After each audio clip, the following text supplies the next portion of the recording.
Pemerintahan Donald Trump menerapkan tarif resiprokal terhadap berbagai negara di dunia.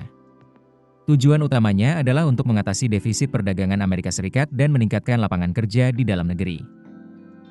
Namun, ada tujuan lain yang ditengarai berkaitan dengan surat utang pemerintah AS atau US Treasury. Pemerintahan Trump ingin menekan yield US Treasury untuk mengurangi ongkos pembiayaan utang AS yang akan jatuh tempo besar-besaran pada tahun 2025 hingga 2028.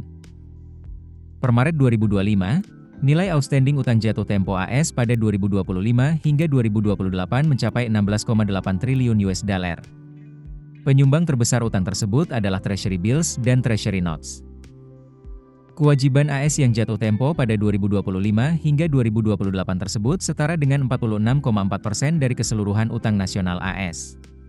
Total utang nasional AS per 31 Maret 2025 mencapai 36,21 triliun US dollar. Rasio utang terhadap GDP AS yang tinggi menunjukkan pemerintah akan mengalami kesulitan yang lebih besar dalam membayar utangnya.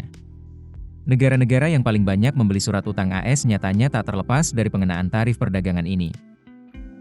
Di tengah memanasnya perang tarif antara AS dan China, yield USD menunjukkan kenaikan. Kenaikan yield dalam 3 hari tersebut menunjukkan adanya aksi jual USD.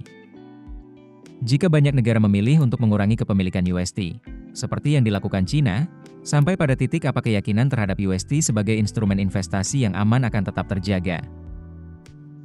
Jika kebijakan tarif oleh pemerintahan Trump tetap dijalankan dengan besaran awal, maka kemungkinan besar akan ada perubahan peta perdagangan dunia yang diikuti perubahan arah pergerakan uang.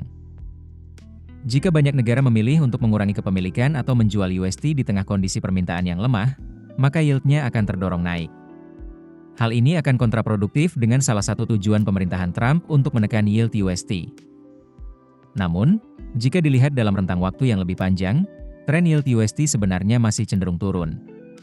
USD masih dilihat sebagai instrumen safe haven dan pasar AS masih menjadi pusat keuangan utama sehingga masih akan menjadi pilihan bagi banyak investor di pasar keuangan global.